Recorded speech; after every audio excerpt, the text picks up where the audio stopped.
Congressman Perriello, why did you vote to continue funding for the war in Afghanistan?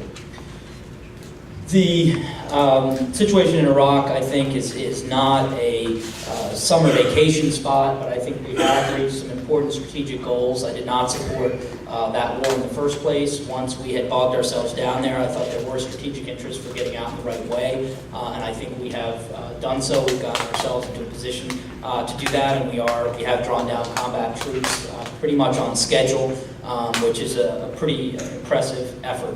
Afghanistan is a mess, and I voted last year and this year to demand a strategy for victory and a plan for withdrawal. However, in the meantime, as those failed, I think it is important to continue to fund our troops as they are there. We have real strategic interests and concerns in the region, and I'll mention three. One, a destabilized nuclear Pakistan is a near existential threat to the United States. It is a very serious threat. Now, people can agree or disagree on whether our actions there are helping to stabilize or destabilize, but I think there's general agreement of how serious that strategic interest is. Second, a Taliban-led central government with links to al-Qaeda in Afghanistan is also a threat. That is distinct from necessarily varying degrees of seriousness of how tight those links are, how much of the country they control, etc. A third strategic threat for us in the region is getting bogged down in a quagmire. Afghanistan has been a graveyard of empires through the centuries, and it would be hubris for us to think that we are not capable of falling prey to that. I think General Petraeus is probably the greatest military mind of a couple of generations, and I certainly want us to succeed there. My concern from the beginning has been as follows.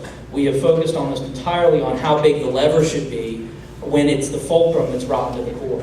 More troops or less troops is the question of the lever, but we're there as a partner of an utterly corrupt and rotten government.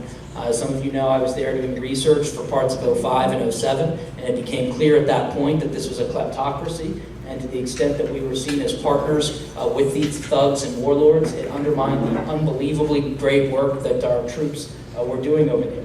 If we cannot figure out a way to change the political dynamic on the ground, the military strategy, in my mind, cannot succeed.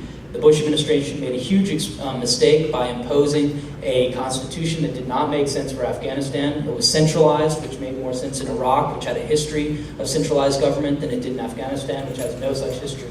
If we make some bold political moves there, I think there is still room to succeed in a timely basis. But I do believe Congress has a duty to hold them accountable, and that's why I've pushed for those amendments to demand a strategy for victory in the region.